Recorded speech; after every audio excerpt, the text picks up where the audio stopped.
ಬ್ಯಾಜಿನ ಮುಕ್ತ ಮಾಡಿದೆ. ವರ್ಷ ಒಂದು ವಾರ ಮಳೆ ಆದ್ರೂ ಕೂಡ 4-5 ತಿಂಗಳಿಗೆ ಬೇಕಾಗುವ ನೀರು ಸಂಗ್ರಹ ಆಗುತ್ತೆ. 5 ಡೇಸ್. ಸೊ ಹೆಚ್ಚಾದ್ರೆ ಅದು ಆಟೋಮೆಟಿಕ್ ಆಗಿ ನಮ್ಗೆ ಅನುಕೂಲ ಆಗಿದೆ. ಈಗಂತಿ ಸದ್ಯಕ್ಕಂತಿ ನಾವು ಆತಂಕ ಪಡ್ತಾ ಇದೀವಿ, ಮಳೆ ಆಗಿದ್ರೆ ಹೆಂಗೆ ಅಂತ. ಅದು ದೂರ ಆಗಿದೆ. ಮತ್ತು ನಿನ್ನೆ ಇವತ್ತಿಂದ ಮಳೆ ಚೆನ್ನಾಗಿ ಮಳೆ ಆಗುವಂತ ಒಂದು ನಿರೀಕ್ಷೆ ಇದೆ. ಇಷ್ಟಾದ್ರೆ ಸದ್ಯದ ಏನು ಸಮಸ್ಯೆ ನಾವು ಪಾರ ಆಗ್ತೇವೆ. ನಮ್ಮ ಅಧಿಕಾರಿಗಳು ಕೂಡ ಕಾರ್ಪೊರೇಷನ್ ಇರ್ಬೋದು, ನಗರಸಭೆ, ಪಟ್ಟಣ ಪಂಚಾಯತಿ, ಗ್ರಾಮ ಪಂಚಾಯತಿ, ಸೊ ಎಲ್ಲಿಯೂ ಕೂಡ ಬಹಳ ಗ್ರಾಮ ಪಂಚಾಯತಿಗಳ 10 ಕಡೆ ಮಾತ್ರ ನೀರಿನ ಸಮಸ್ಯೆ ಇದೆ. ಸೊ ಬೇರೆ ಕಡೆ ಈಗ ಅಕಸ್ಮಾತ್ ಕೂಡ ನೀರು ಬರ್ಲಿಕ್ಕೆ ಒಂದು ವಾರ ಅದು ಅವ್ರ ಏನು ಶಾರ್ಟೇಜ್ ಇತ್ತು ಅವ್ರ ಸಿಟಿಗೆ ಅವರು ಕೂಡ ಸಂಪೂರ್ಣವಾಗಿ ಸಪ್ಲೈ ಮಾಡ್ಲಿಕ್ಕೆ ಅನುಕೂಲ ಆಗ್ತಿದೆ. ಸೊ ಬಿತ್ತನೆ ಅಂತ ಈಗಾಗಲೇ ಸುಮಾರು ಹೆಚ್ಚಿನ ಸಂಖ್ಯೆ ಬಿತ್ತನೆ ಆಗಿದೆ. ಸೊ ಮಳೆಯಿಂದ ವರ್ಷ ಎಲ್ಲಕ್ಕೂ ಅನುಕೂಲ ಆಗ್ತಿದೆ. ಸೊ ಒಟ್ಟಾರೆ ಅಂಥದ್ದೇನು ಆತಂಕ ಕೊಡುವಂತ ಜನರು ರೈತರು ಅವಶ್ಯಕತೆ ಇಲ್ಲ, ಬೆಳೆ ಆಗ್ತದೆ. ಇನ್ನು ಮುಂದೆ ಕೂಡ ಕೃಷ್ಣ ಎನ್ನುವುದು ಹಿರಣ್ಯಕೇಶಿ, ಬಲರೂಪ, ಘಟಪ್ರಭ, ಮಾರ್ಕಂಡೆ 5 ನದಿಗೆ ನಾವು ಏನು ನಿರೀಕ್ಷೆ ಮಾಡಿದ ತೀರಿಗ ಬರ್ತಾ ಇದೆ. ಅದನ್ನು ಕೂಡ ಇನ್ನು ಹೆಚ್ಚಾಗುವ ನಿರೀಕ್ಷೆ ಇದೆ. ಮುಂಗಾರು ಬಿತ್ತನೆ ಅದು ಬತ್ತಿ ಹೋಗುವಂತ ಆತಂಕ ಇದೆ. ಆ ಕುರಿತಂತೆ ಎಷ್ಟು ಏನು ಎಂತ ಹೇಳಿ ಏನಾದ್ರು ಇಲ್ಲ, ಈಗ ಮಳೆ ಆಗೋದ್ರಿಂದ ಆತಂಕ ದೂರ ಆಯ್ತು. ಅದು ಕೂಡ ಆತಂಕ ಬೈಲೊಂಗಲ, ಸೌದತ್ತಿ ಇನ್ನೂ ರಾಮದೂರ್ ಕಡೆ ಮಳೆ ಇಲ್ಲ.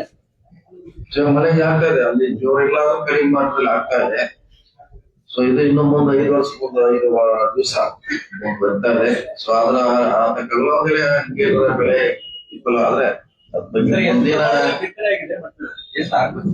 ಸುಮಾರು ನಮ್ಮಲ್ಲಿ ಎಲ್ಲ ಹೆಚ್ಚು ಮೀರಿ ಹೆಚ್ಚು ಕಮ್ಮಿ ಗುರಿಯನ್ನು ಮುಟ್ಟಿದೀವಿ. ಸೊ ಮಳೆಯಲ್ಲಿ ಆಗಿದೆ ಎಲ್ಲ ಏನು ಸಮಸ್ಯೆ ಇಲ್ಲ. ಆಗದೆ ಹೇಳೋದು ಅದು ನಮ್ಮ ರಾಮೂರಿಗೆ ಇರ್ಬೋದು, ಕೆಳಗಡೆ ಪ್ರದೇಶ ಮಳೆ ಆಗಿದ್ರೆ ಅದಕ್ಕೆ ಮುಂದೆ ಏನ್ ಮಾಡಬೇಕು ಸರ್ಕಾರ ಮಟ್ಟದಲ್ಲಿ ಚರ್ಚೆ ಮಾಡಿ ಅವ್ರಿಗೆ ಅನುಕೂಲ ಮಾಡುವಂತ ಪ್ರಯತ್ನ ಮಾಡ್ತೀವಿ. ಅವರಿಗೆ ಈಗ ಸರ್ವೆ ಮಾಡ್ತೀವಿ. ಇನ್ನು ಸರ್ವೆ ಮಾಡ್ಲಿಕ್ಕೆ ಹೇಳಿದ ಸರ್ಕಾರ. ಒಂದ್ ವೇಳೆ ಬಿದ್ದಿದ್ರೆ ಅದು ಬೆಳೆ ಬರದೆ ವಿಫಲ ಆದ್ರೆ ಅದನ್ನು ಸಪ್ರೇಟ್ ಆಗಿ ಸರ್ವೆ ಮಾಡಿ ಇಂದು ಕೂಡ ಸರ್ವೆ ಮಾಡಿದ್ವಿ. ಮಸೋದಲ್ಲ ಅವ್ರಿಗೆ ಏನು ಸರ್ಕಾರ ಸಿಗ್ಬೇಕಾದ ಇನ್ನೂ ಆ ಪ್ರಶ್ನೆ ಬಂದಿಲ್ಲ. ಈ ಮಳೆಯಲ್ಲಿ ಕೂಡ ಅದು ಬೇಕಾದ್ರೆ ಖಂಡಿತವಾಗಿ ಕೊಡ್ತೀವಿ ಅವ್ರಿಗೆ ಸರ್ವೆ ಮಾಡಿ. ವಾಡಿಕೆಗಿಂತ ಎಷ್ಟು ಪ್ರಮಾಣದ ಮಳೆ ಕಡಿಮೆ ಆಗಿದೆ ಅಂತ 29 ಇದೆ. ಆದ್ರೆ ಈ ತರ ಮಳೆ ಆದ್ರೆ 3-4 ಸಲ 0 ಬರ್ತದೆ. ಈವರೆಗೆ 29% ಕಡಿಮೆ ಇದೆ. ಇದೇ ರೀತಿ 3-4 ಮಳೆ ಆದ್ರೆ ಸೊ ನಮ್ ಕೊರತೆ ಕೂಡ ಬೆಳಗಾವಿ ನಗರದಲ್ಲಿ ಕೂಡ ಮಳೆ ನಿನ್ನೆಯಿಂದ ಸಾಕಷ್ಟು ಆಗ್ತಾ ಇದೆ. ಅಂದ್ರೆ ಈಗ ಕೆಲವೊಂದಿಷ್ಟು ನೀರಿನ ಸಲುವಾಗಿ ರಸ್ತೆಗಳನ್ನ ಅಗಲು ತೆಗೆದುಬಿಟ್ಟಿದ್ದಾರೆ. ಇಲ್ಲೆಲ್ಲ ಈಗ ನೀರ್ ಹಾಕಿಕೊಂಡು ಸಾಕಷ್ಟು ಸಮಸ್ಯೆಗಳಾಗ್ತಾ ಇದೆ. ಇಲ್ಲ ಮಾಡಿದ್ರೆ ಅದು LNT ಸುಮಾರು ಯಾವುದೇ ಸಮಸ್ಯೆ LNT ಸೊ ಸುಮಾರು ಸಾರಿ ಸಭೆ ಶಾಸಕ ಮಾಡಿದ್ದಾರೆ, DC ಅವರು ಮಾಡಿದ್ದಾರೆ, ಕಾರ್ಪೊರೇಷನ್ ಕಮಿಷನರ್ ಮಾಡಿದ್ದಾರೆ, ಹಿಂದೆ ನಾನು ಕೂಡ ಮಾಡಿದ್ದೇನೆ. ಅದನ್ನು ಪರಿಹಾರ ಮಾಡ್ಲಿಕ್ಕೆ ಆಗಿಲ್ಲ. ಆದಷ್ಟು ಬೇಗ ಮಾಡ್ಲಿಕ್ಕೆ ಇಲ್ಲ ಅವ್ರ ಮುಂದೆ ಯಾರು ಕಡಿವಾಣ ಹಾಕ್ತೀವಿ. ಯಾಕಂದ್ರೆ ಸುಮಾರು 4-5 ವರ್ಷದಿಂದ ಮಾಡ್ತಿದ್ದಾರೆ ಅವ್ರು.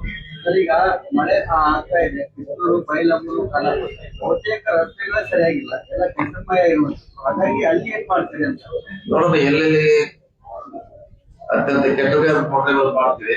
ಈ ಮಳೆಗಾಲ ಕೆಂಪು ಮಾತ್ರ ಮಾಡ್ಲಿಕ್ಕೆ ನಮ್ಗೆ ಅವಕಾಶ ಇದೆ.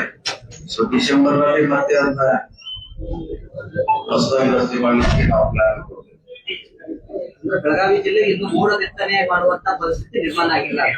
ನೋಡೋಣ. ನಿನ್ನೆ ಹಾವೇರಿಯಲ್ಲಿ ನಮ್ಮ ಶಾಸಕರು ಪ್ರಕಾಶ್ ಕೋಳಿವಾಡ ಅವರು ನಾಷ್ಟ ಮಾಡಿದ್ರು. ನಮ್ಮ ಜಿಲ್ಲೆ ಕೂಡ ಅವ್ರದೇ ಒಂದು ಮಾಡಿದ್ವಿ.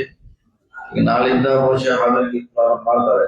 ನಮಗೂ ಅವಶ್ಯಕತೆ ಇದ್ರೆ ನಾವು ಕಡೆ ಸರಿ ಯಾವ್ದು ರೀತಿ ಮಾಡಿದ್ವಿ ಅದೇ ರೀತಿ ಮಾಡ್ಲಿಕ್ಕೆ ಪ್ರಯತ್ನ ಮಾಡ್ತೀವಿ. ಸಚಿವ ಸಂಪುಟ ಯಾರ ಪರ ಬರುವಿದೆ ಅಂತ ಅಲ್ಲ, ನಮ್ದು ಯಾರು ಪ್ರಶ್ನೆ ಯಾರಿಗೆ ಜನರಿಗೆ ಅವಶ್ಯಕತೆ ಇದ್ದವರ ಆಳದ ತೂಗಿ ಮಾಡ್ತಾರೆ ಅಷ್ಟೇ.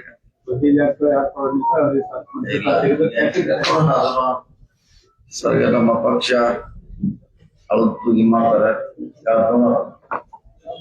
ನಬಾರ್ಡಿಂದ ಒಂದು ಪತ್ರ ಬಂದಿದೆ ಸರ್ ಸರ್ಕಾರಿ ಇಲಾಖೆಗೆ ಡಿಸಿಸಿ ಬ್ಯಾಂಕ್ 10 ವರ್ಷಕ್ಕಿಂತ ಮೇಲ್ಪಟ್ಟಂತವ್ರನ್ನ ಅನರ್ಹಗೊಳಿಸ್ಬೇಕಂತ ಬಂದಿದೆ, ನಮ್ಮಲ್ಲಿ ಬಂದಿದೆ, ಎಲ್ಲ ಕಡೆ ಬಂದಿದೆ. ಅವ್ರು ನೋಡ್ಬೇಕು, ಸರ್ಕಾರದಲ್ಲಿ ಡಿಸಿಷನ್ ಆಗಬೇಕು. ಸರ್, ಈಗ ಬೀದಿ ಬದಿ ವ್ಯಾಪಾರಸ್ಥರಿಗೆ ಏಕಾಏಕಿ ಕಾರ್ಪೊರೇಷನ್ ಅಧಿಕಾರಿಗಳು ಒಂದು ಯಾವ್ದೋ ನೋಟಿಸ್ ಕೊಡದೇನೆ ಏನ್ ಅವ್ರು ದಿನನಿತ್ಯ ಏನ್ ನಾವು ಅದರದ್ದೇ ನಮ್ಗೊಂದು ಜೀವನ ಮಾಡ್ತಿರ್ತಾರೆ, ಆ ಏನ್ ಅಂಗಡಿ ಇಟ್ಕೊಂಡಿರ್ತಾರೆ ಅದನ್ನೇ ಜಪ್ಪ ಮಾಡಿ ಆಗಿದ್ದವರು ಮಾಡ್ತಾರೆ, ಸುಪ್ರೀಂ ಕೋರ್ಟ್ ಆದೇಶ ಮೇಲೆ ಬೆಂಗಳೂರಲ್ಲಿ ಮಾಡ್ತಾರೆ. ಅದನ್ನ ಬೇಕಾದ್ರೆ ಹೇಳ್ತೀವಿ, ಟೈಮ್ ಕೋರ್ಟ್ ಮಾಡಿ ಅಂತ ಹೇಳ್ತಿರ್ತಾರೆ. ಮಾಡ್ತಾ ಇರೋದು ಒಂದು ಸುಪ್ರೀಂ ಕೋರ್ಟ್ ಆದೇಶ. ಅವ್ರ ಆಕ್ರೋಶ ಇರ್ತಕ್ಕಂಥದ್ದು ಮೇನ್ ಬಜಾರ್ ಇದಾವೆ, ದೊಡ್ಡ ದೊಡ್ಡ ಆದಂತ ವ್ಯಾಪಾರಸ್ಥರು ಅಲ್ಲಿ ಇರ್ತಕ್ಕಂಥ ರೋಡನ್ನ ಅತಿಕ್ರಮಣ ಮಾಡ್ಕೊಂಡ್ರೆ ಅಂತವ್ರನ್ನ ಬಿಟ್ಟು ನಾವು ದುಡ್ಡು ತಿನ್ನುವಂತ ಏನ್ ಬಡವರನ್ನ ಅವರಿಗೆ ಸಮಾವೇಶ ಪರ್ಯಾಯ ವ್ಯವಸ್ಥೆ ಬೇಕಾದಲ್ಲಿ ಕಾರ್ ಪಾರ್ಕಿಂಗ್ ಆಗ್ತದೆ, ಗಾಡಿ 2 ವೀಲರ್ ಪಾರ್ಕಿಂಗ್ ಆಗ್ತದೆ, ಒಂದು ಸಂಚಾರ ವ್ಯವಸ್ಥೆ ಈ ರೋಡ್ ಬೆಂಗಳೂರು ಮಾದರಿಯಲ್ಲಿ ಬೆಳಗಾವಿಯಲ್ಲಿ ಏನಾದ್ರು ನಡೆಸಲಿಕ್ಕೆ ಏನಾದ್ರು ಪ್ಲಾನ್ ಮಾಡ್ಕೊಂಡಿದ್ದಾರೆ ಸರ್? ಅಲ್ಲಿ ಈಗಾಗಲೇ ಒಂದು ಮಾಡಿದ ಮೊನ್ನೆ ಮಾಡಿದ್ರು, ಬೆಳಗಾವದಲ್ಲಿ ಮಾಡಿದ್ರು. ಫಸ್ಟ್ ಅದು ಮಾಡಿದ್ದು ಅದು ಸುಪ್ರೀಂ ಕೋರ್ಟ್ ಆದೇಶ ಮೇಲೆ ಮಾಡಿದ್ದಾರೆ. ಈಗ ಮೊನ್ನೆ ಬರ್ಮಾರಟ್ಟಿ ಗ್ರಾಮದಲ್ಲಿ ಮನೆ ಮೇಲೆ ಅಟ್ಯಾಕ್ ಆಯ್ತು. ಸಂಬಂಧಿಕರ ಮನೆ ಮೇಲೆ ಹೋಗಿ ಆ ಮಟ್ಟಿಗೆ ಅಟ್ಟಾಯಸ ನಡೆಯುವಂತದ್ದು ಮಟ್ಟಿಗೆ ಹೋಗ್ತಾ ಇದೆ. ನಮ್ಮ ಸಂಬಂಧಿಕರಿಗೆ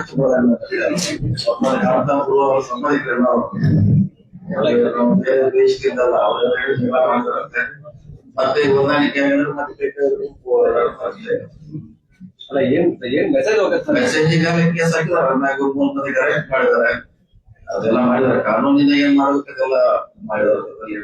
ಪೊಲೀಸರಿಗೆ ಹಿಂದೆ ಬಿದ್ದಿಲ್ಲ ಸರ್. ಅದೊಂದೇ ಅಲ್ಲ, ಹಿಂಡಲ್ಕೋ ಕಂಪ್ನಿ ಮೇಲೂ ದಾಳಿ ಮಾಡಿದೆ ಸರ್, ಜೊತೆಗೆ ಅಲ್ಲಿ ದಾಳಿ ಮಾಡಿದ್ರು. ಅದು ಕಾನೂನು ಭಯ ಐದು ಅನ್ನೋದು ಬರ್ತಾ ಇರೋದು ಬರ್ತಾರೆ ಬೇಕಾಬಿಟ್ಟೆ ಮಾಡ್ತಾರೆ.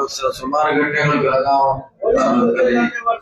ಆಗಿದೆ, ನೀವು ಹೇಳ್ದಂಗೆ ಆಗಿದೆ. ಆದ್ರೆ ಪೊಲೀಸರು ಅದಕ್ಕೆ ಹೆಚ್ಚು ಕಠಿಣ ಕ್ರಮ ಕೈಗೊಳ್ಳಬೇಕು. ಸ್ವಾಮೀಜಿ ಅವ್ರ ಮೇಲೆ ಹಲ್ಲೆ ಆಗಿದೆ ಅಂತ ಇದು ಆರೋಪ ಮಾಡ್ತಾ ಇದ್ದಾರೆ ತಮ್ಮ ಮೇಲೆ. ಇಲ್ಲ, ಅವರು ಹಿಂದೂಗಳ ಮೇಲೆ ಈ ರೀತಿಯಾಗಿ ಅಂದ್ರೆ ದೌರ್ಜನ್ಯ ನಡೀತಾನೆ ಇದೆ. ಸದಾ ಇದೆ, ಯಾರು ಬಂದು ಯಾರು ಬಿಡಿಸ್ಕೊಂಡು ಯಾರು ಕೊಟ್ಟು ಅದಕ್ಕೆ ಎಲ್ಲ ನಮಗೆ ಖಾಲಿ ಅವರು ಈ ಚುನಾವಣೆ ಬರ್ತಾರೆ. ಇದು ನಾವು ಯಾವ್ದು ಏನ್ ಸತ್ರು ಅದೇ ನಮ್ಮ ಯಾವ್ದಕ್ಕೆಲ್ಲ ನಾಯಿ ಸತ್ರು ಅದೇ 28 ಮಾರ್ಚ್ ಮೇ ವರೆಗೆ ಸ್ವಾಮೀಜಿ ಅವ್ರ ಸ್ಟೇಟ್ಮೆಂಟ್ ಕೂಡ ನೋಡ್ಬೇಕಾದ್ರೆ ಅವರು ದೊಡ್ಡ ಸ್ಥಾನದಲ್ಲಿ ಹೋಗಿ ಏನೋ ಆಗಿದೆ, ಅವ್ರನ್ನ ತಾವು ನಮಗ್ ಗೊತ್ತಿಲ್ಲ ಜಗಳ ಆಗಿದ್ದು ಅದು ಯಾವ್ದು ಗೊತ್ತಿಲ್ಲ. ಸ್ವಾಮೀಜಿ ಅವರ ಮಧ್ಯಸ್ಥಿತಿಯ ಕ್ರಮಿಕ ಅವರ ಮುಗಿಸುವಂತ ಪ್ರಯತ್ನ ಮಾಡೋದು ನಮಗೇನದು ಸಂಬಂಧಪಟ್ಟಂತ ವಿಷಯ ಅಲ್ಲ. ಸಂಬಂಧಪಟ್ಟಂಗೆ ಎಪಿಎಂಸಿಯಲ್ಲಿ ಮಳೆಗಾಲ ಸ್ಟಾರ್ಟ್ ಆಗಿದೆ, ಸಾಕಷ್ಟು ತೊಂದರೆ ಆಗ್ತಾ ಇದೆ ಅನ್ನುವಂಥದ್ದು ನೋಡ್ಬೇಕಲ್ಲ. ಯಾಕೆ ಬಗೆಹರಿತಾ ಇಲ್ಲ? ಬಗೆಹರಿದ ಬರೀ ಏನ್ ಸಮಸ್ಯೆ ಟೆಂಡರ್ ಕರ್ತಾರೆ, ಮತ್ತೆ ಹೊಸದು ಟೆಂಡರ್ ಮತ್ತೆ ಅವರು ಹೋಗಿ ಖಾಲಿ ಸುಮಾರು 20 ಅಲ್ಲಿ ಹೋಗಿ ಅವರು ಹೊಡಿಬೇಕು. ಸೌಕರ್ಯನೇ ಕೊಟ್ಟಿಲ್ಲ, ನಾವ್ ಹೆಂಗ್ ಹೋಗುದು ಅಂತ ಸರ್. ಸೌಕರ್ಯನೇ ಇಲ್ಲ,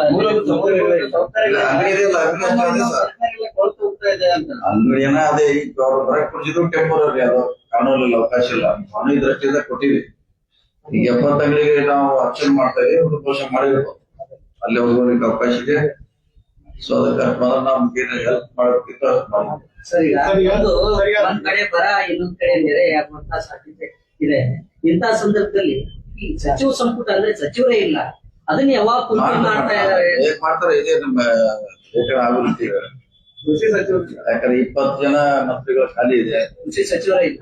ಇಂತ ಈ ಸಂದರ್ಭದಲ್ಲಿ ಅವಶ್ಯಕತೆ ಇದೆ, ಮಾಡ್ತಾರ. ಆದಷ್ಟು ಖಂಡಿತ ಡೇಟ್ ಗೊತ್ತಿಲ್ಲ, ಆದಷ್ಟು ಬೇಗ ಮಾಡ್ತಾರ. ಆಶಯ ಇದೆ, ಮಾಡ್ಬೇಕು.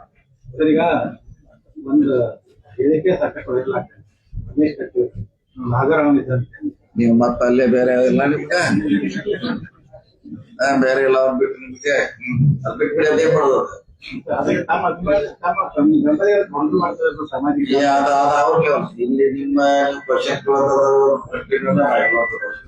ಅಲ್ಲಿ ಹಳ್ಳಿನವ್ರನ್ನಾಗ ಅವ್ರು ಜಗಳ ಆಡ್ತಾರ, ಆ ಕಡೆ ಜಗಳ ಇಲ್ಲಿ ಸರ್, ಇಲಾಖೆ ಕಚೇರಿದವರು 40 ಜನರ ಮಹಿಳೆಗಳನ್ನ ಅಚಾನಕ್ ತೆಗೆದುಬಿಟ್ಟಿದ್ದಾರೆ. ಅದರಿಂದ ಸಮಸ್ಯೆ ಉಂಟಾಗ್ತದೆ. ಗೊತ್ತಿಲ್ಲ, ಅದ್ರ ಬಗ್ಗೆ ಗೊತ್ತಿಲ್ಲ. ಕರ್ಕೊಂಡು ಕೇಳೋರು ಅವ್ರು ಯಾಕೆ ಕೇಳ್ಬೇಕಾರೆ ಸರಿ ಇದ್ರೆ ಅವ್ರು ಮತ್ತೆ ವಾಪಸ್